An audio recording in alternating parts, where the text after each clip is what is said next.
Ternyata selama ini mereka berkokok ke sana kemari, biang keroknya mereka sendiri.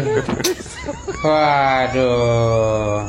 Kisi-kisi hukumnya oleh Pak Abdul Ghafur adalah sesuai dengan itu, dan itu adalah hal. Kalian lihat gak teman-teman? Raut wajah Roy, matanya, gerakan bibirnya. Lihat kan? Setelah ditetapkan sebagai tersangka, Jumat kemarin nampakkan wajahnya mau nangis tapi ditahan.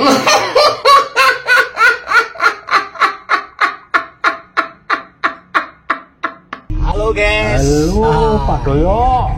Kawan-kawan Sri Mulat. Kemarin Roy Suryo bawa-bawa Sri Mulat.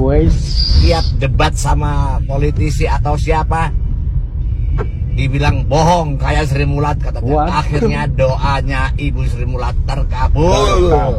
Roy Suryo jadi tersangka. Setuju nggak kawan-kawan Sri Mulat? Setuju. Khususnya dari Gaplek. Oke? Bravo.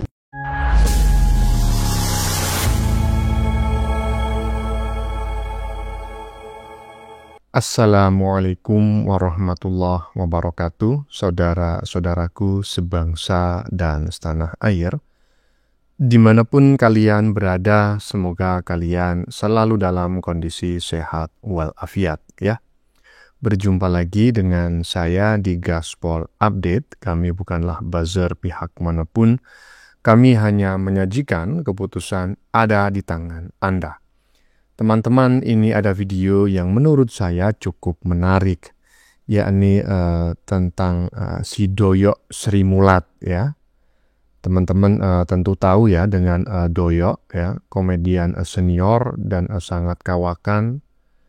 Nah, setelah si Dewa Panci dinyatakan sebagai tersangka, Doyok ini tiba-tiba ikut berspeak up teman-teman ya. Saya awalnya juga heran lah, kok Doyok tiba-tiba seorang pelawak ini kok berspeak up ya. Dan saya kira hanya Termul saja yang tidak suka dengan si Dewa Panci dan kawan-kawan. Ternyata Doyok juga nggak suka. Pasalnya Panci dianggap sering membawa-bawa nama Sri Mulat ya dalam komentar-komentarnya. Sementara Doyok ini kan anggota dari grup lawak Sri Mulat ya. Ketika ada orang berbohong ya, Panci ngata-ngatain kayak Sri Mulat gitu. Lah emang Sri Mulat itu pembohong apa? Kan enggak toh Panci. Seharusnya Sri Mulat juga melaporkan ya si Dewa Panci ini ke kepolisian. Biar semakin lama dia ini mendekam di penjara, biar enggak gaduh ya. Nah, bagaimanakah videonya dan bagaimanakah respon netizen? Mari kita tonton bersama, kemudian mari kita komentari bersama di bagian akhir video. Ini dia. Halo guys. Halo Pak Doyo. Kawan-kawan Sri Mulat. Kemarin Roy Suryo bawa-bawa Sri Mulat. Lihat debat sama politisi atau siapa, dibilang bohong kayak Sri Mulat, katanya. Akhirnya doanya Ibu Sri Mulat terkabul. Roy Suryo jadi tersangka. Setuju nggak kawan-kawan Sri Mulat? Setuju. Khususnya dari Gaplek. Oke? Bravo. Halo Pak Doyok, setuju. Doyok legendnya asli Sri Mulat akhirnya angkat bicara ya. Perihal Sri Mulat yang sering dijadikan bahan olok-olokan candaan oleh si Dewa Panci ya kan. Doyok bravo ya. Cuma saya juga berharap nih ya, kalian ini nggak tinggal diam gitu loh. Laporin juga itu si Dewa Panci biar tambah lama dia mendekam di penjara. Lanjut. Kisi-kisi hukumnya oleh Pak Abdul Ghafur adalah sesuai dengan itu, dan itu adalah hal. Kalian lihat gak teman-teman? Raut wajah Roy, matanya, gerakan bibirnya. Lihat kan? Setelah ditetapkan sebagai tersangka, Jumat kemarin nampakkan wajahnya mau nangis tapi ditahan.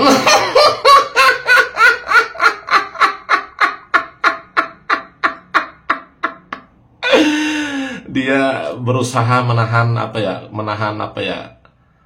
panik, takut, menahan tangisnya. Lihat kan coba apa mukanya tuh pucat, matanya juga mau nahan tangis tuh.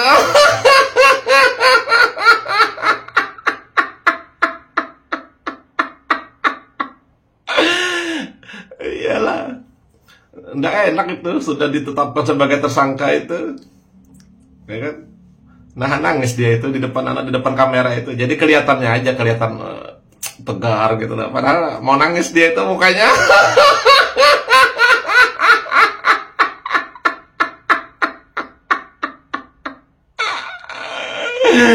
Aduh. Jadi kalian tahu nggak? Jadi hari Jumat itu kan pengumuman tuh dari Polda, penetapan tersangka terhadap 8 orang. Ada 5, terus ada 3 kan, Roy. Jadi infonya guys ya, Jumat malam Sabtu itu mereka kumpul. Dan di saat mereka kumpul itu, teman-teman, ini informasinya juga nih, di suatu tempat mereka. Jadi mereka itu malam Sabtu itu mereka kumpul menangis berjamaah.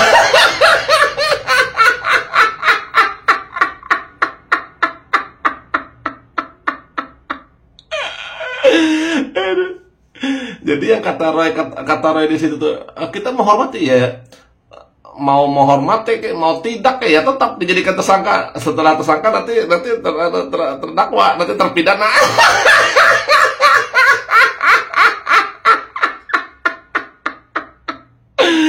Mau menghargai atau tidak, mau menghormati atau tidak proses hukum, artinya ya tetap juga.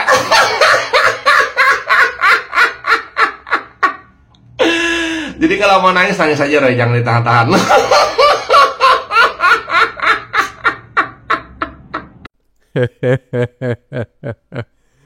Iya, jadi nggak hanya 1-2 netizen saja teman-teman ya yang memang berspeak up dan menganggap si Panji ini aura mukanya berubah.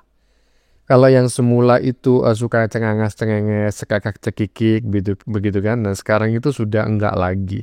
Walaupun tetap cekakak-cekikik, cengangas-cengenges, tetapi aura mukanya itu sudah enggak seperti dulu lagi ya kan. Ya iyalah, dulu kan masih pede.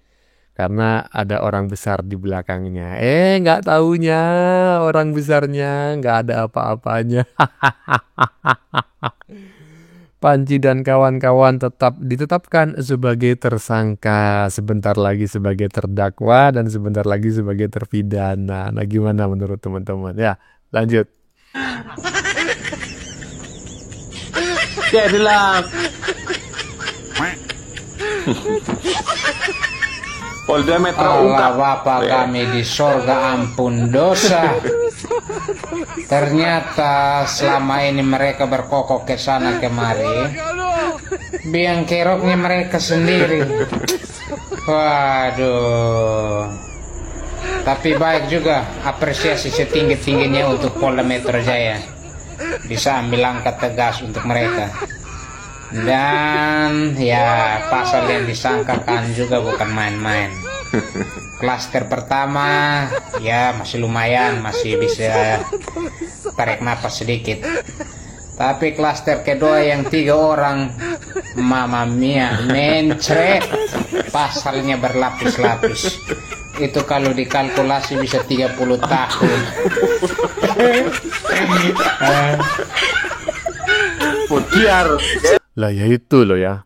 Saya juga baru tahu, saya tidak mengerti apakah benar seperti yang disampaikan oleh netizen berdasarkan pernyataan pihak kepolisian bahwa sebetulnya yang mengedit ijazah Jokowi itu ya juga si maling Panji sendiri, si Dewa Panji sendiri.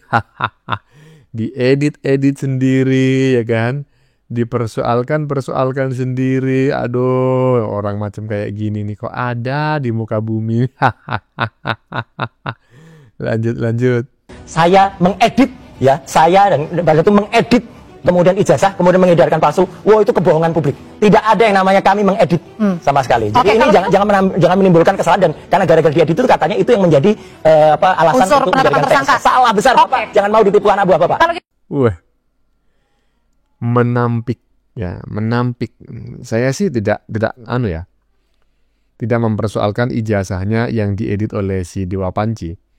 Karena laporan Jokowi itu adalah laporan dugaan pencemaran nama baik gitu ya, terkait tuduhan ijazah palsu. Nah, perkara materi yang digunakan itu diedit lebih dulu oleh si Dewa Panci, yaitu urusan lain, biarlah nanti penyidik pengadilan ya, ini sudah sebentar lagi akan dinyatakan P21 dan dilimpahkan ke pengadilan, maka biarlah hakim nanti yang memutuskan. Saya cuma berharap kalau memang bersalah janganlah dihukum sedikit-sedikit ya kan, yang lama lah ya, biar ada efek jerah. Lanjut. Halo teman-teman, berikut adalah pernyataan Roy Suryo setelah ditetapkan sebagai tersangka yang akan saya tampilkan videonya. Simak baik-baik ya. Setelah gelar perkara menetapkan Anda dan kawan-kawan sebagai tersangka. Ya, nggak apa-apa. Itu kan hak dan kewenangan dari polisi. Hak saya juga untuk membela diri. Dan insya Allah nanti akan kita buktikan, seluruh rakyat Indonesia akan melihat apakah bukti-bukti yang sudah kemudian digunakan untuk menersangkakan saya itu benar-benar ada atau hanya fotokopi. Karena kita tahu pada kasus yang lalu ya, ditetapkannya Gus Nur dan bahkan ditahannya Gus Nur dan Bambang Tri itu semuanya hanya berbekal fotokopi. Lah ini kan dahsyat. Apakah di era dulu 2 orang kemudian dipidana ya di era Jokowi, apakah sekarang di era Prabowo ya 8 orang akan kemudian dipenjara hanya gara-gara fotokopi dari ijazah Jokowi? Saya tetap yakin ya nanti dia tidak akan menunjukkan ijazahnya di sidang karena berkali-kali ada sidang ya, dia tidak pernah dan mangkir gitu aja, bahkan bohong ya, berkali-kali dia bohong juga. Jokowi itu apa? Berarti ya sampai sekarang Anda masih setelah ditetapkan sebagai tersangka Anda masih yakin bahwa ijazah Pak Jokowi tidak asli? Tidak asli, 99,9%. Oke.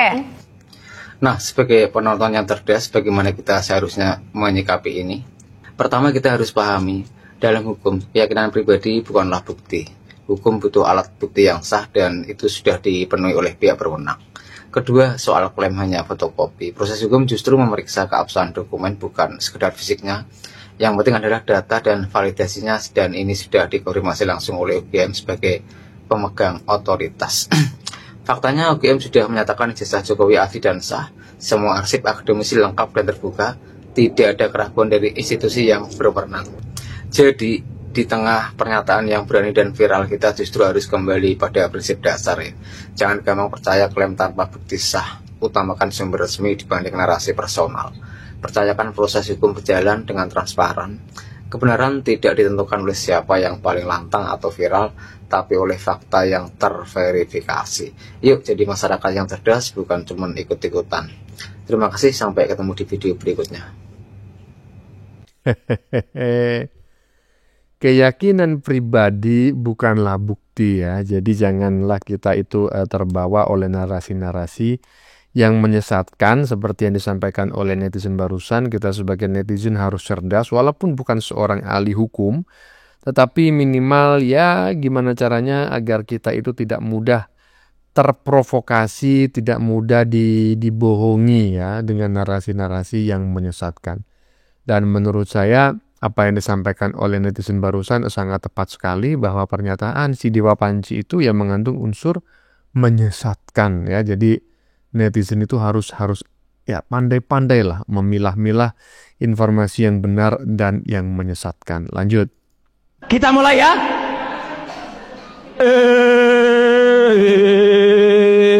Jagat Dewa Batara, bumi gonjang-ganjing, langit kelap-kelap.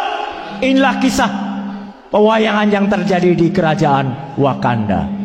Hari ini telah terjadi sebuah peristiwa yang sangat penting. Kenapa sangat penting? Karena biasanya kalau kita lihat Petro ini selalu menggunakan mahkota. Nah, inilah Petro yang selama ini jadi raja.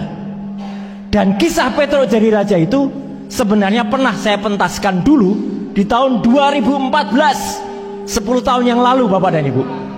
10 tahun yang lalu di kantor Kemenpora pernah saya pentaskan, dan waktu itu berarti saya sudah mengingatkan. Hanya saja masyarakat waktu itu belum ngeh bahwa Petro yang jadi raja ini akan berlaku zolim atau akan berlaku seenaknya. Karena dalam cerita pewayangan, Petro jadi raja ini bergelar Prabu Wel Geduel Beh. Wel Geduel Beh adalah dia geduel tuh kaya, tapi dia cuek bebeh kalau dengan masyarakatnya. Itulah yang terjadi. Dan dia juga bergelar Prabu Kantong Bolong. Kenapa kantong bolong? Karena dia pernah berjanji di kantongnya ada 11.000 triliun. Kantong kanan ada 11.000 triliun, kantong kiri juga ada. Tapi zong semua. Nah, itulah yang namanya Prabu Kantong Bolong. Hari ini di Wakanda, 20 Oktober 2024, tanggalnya sama dengan di negara kita. Petro ini telah berubah. Jadi dia sudah berubah karena masanya sudah selesai.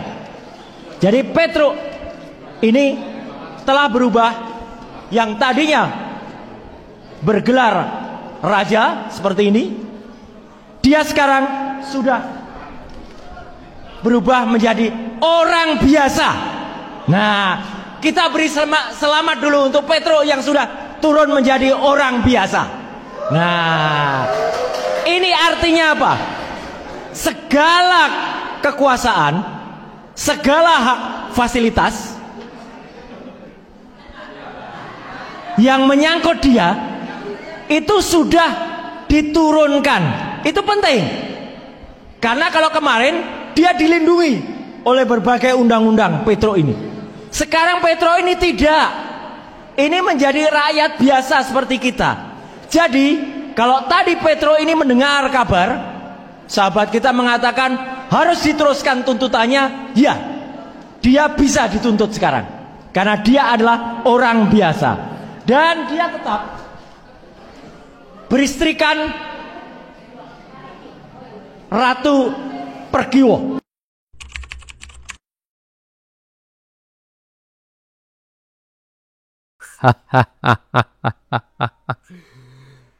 Ternyata teman-teman ya, setelah ditetapkan sebagai tersangka, Ki Dalang Suryo Tersongko ini Ki Dalang Suryo Tersongko ini semakin lama semakin stres ya. Semakin lama stresnya semakin berat ya. Aduh, kok jadi kayak gini kamu ini, Panci. Padahal gelarmu udah kelas berat loh, Dewa Panci. Tapi makin kesini kau makin sedeng aja. Bagaimana menurut kalian? Keputusan ada di tangan Anda. Silakan tulis di kolom komentar, baik Anda yang setuju maupun yang tidak setuju dengan isi konten ini. Sebelumnya saya memohon maaf ya jika dalam penyajian konten ini ada kata-kata yang menyinggung, kurang tepat penggunaannya, atau ada data yang dianggap keliru atau salah. Saya memohon maaf yang sebesar-besarnya. Kita jumpa lagi di lain video. Salam NKRI.